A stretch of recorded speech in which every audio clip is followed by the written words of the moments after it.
Okay. We had to come inside because my battery was low, so I have to be in this place where I can have my phone charging.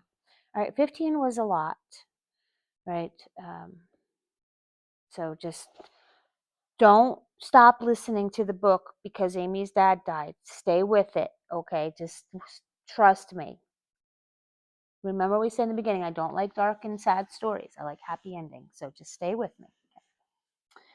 Chapter 16, A Fresh Start. At the lieutenant's funeral, the young man from before approached Amy. I'm sorry, ma'am. I'm sorry I didn't get there in time. I ran as fast as I could, but that damn mud, he said, shaking his head and looking at the ground. Hey, it's okay. I'm glad you got there when you did. Otherwise, it might have been much worse. I never got your name. My name is Teddy. Teddy, are you from Baton Rouge? Yes, ma'am, I am, he smiled. I think I know your mother. Remember, she's the one who wrote Amy a letter, thanking her. So, that wouldn't surprise me, he said with a smile. You did a good job out there. What are your plans? She asked him. Well, I'd like to keep working for you, he said shyly.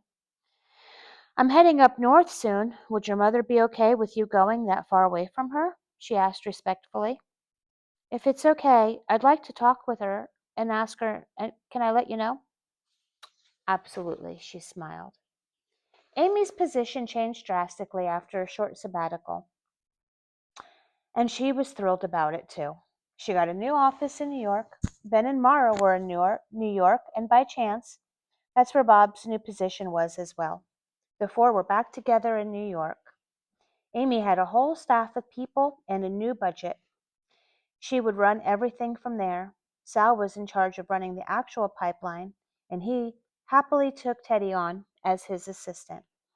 Now, the pipeline was happening everywhere, in every state and county across the country. Every county had to dig 2 overflow ponds. Every state had to create 1 reservoir for every 4,000 square miles. All of the ponds had to be connected to the reservoir, and all the reservoirs had to be connected to the pipeline. Not to mention, there are drainage ditches inside the cities to divert the water away from the population and out into the ponds. This was a vast undertaking, to say the least. The federal government subsidized the state and local governments for the time being.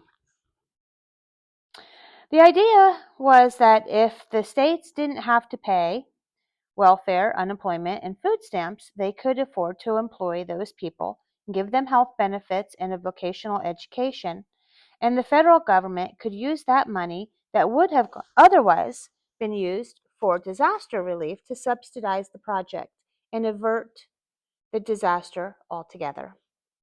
In addition, Amy required all equipment and resources to come from the United States. Everything from heavy equipment to shovels, nuts, and bolts. Even uniforms had to be made in the United States, especially the steel. As a result, factories opened up and the economy improved even further.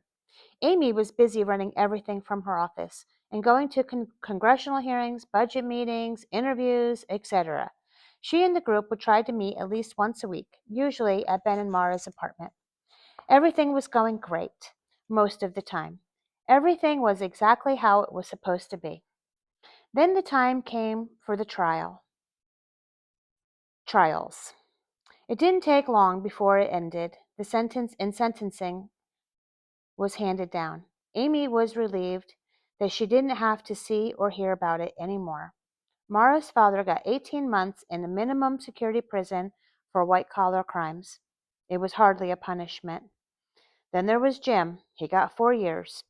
It turns out that time flies when you're busy trying to save the world, and before you know it, you find out that Jim is out on probation in just 2 years.